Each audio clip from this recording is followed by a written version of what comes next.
Indigenous data. Well, the term just kept getting bigger and bigger.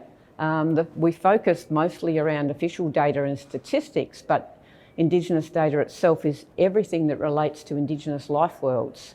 And by life worlds, I mean the social, political, cultural realities, the embodied realities of Indigenous people's lives.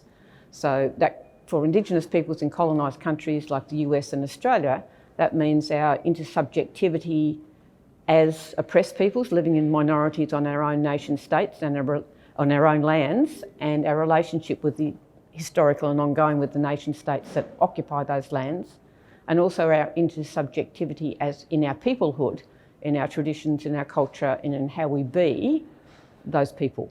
So Indigenous data covers everything that impacts on Indigenous lives.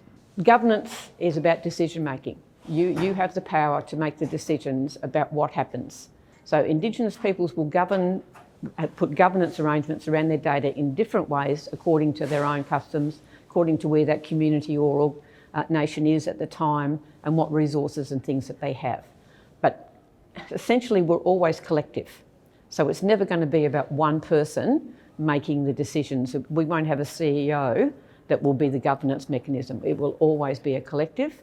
And it will always mean that everybody's voices or a representation of everybody's voices are heard. There needs to be mechanisms set up in each nation state, but there also needs to be these global connections as well, because at the local level, dealing with data is a very big, it has some of the same complications, but it's much more hands-on. What do we do with our data?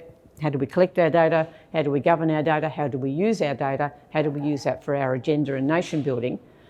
Further up the line, it's about controlling what the data says about us and how it is used to construct this picture of us that is always about the deficit, which most, in Australia anyway, the Aborigine that most Australians know is the statistical Aborigine that they see reported in all the outcomes.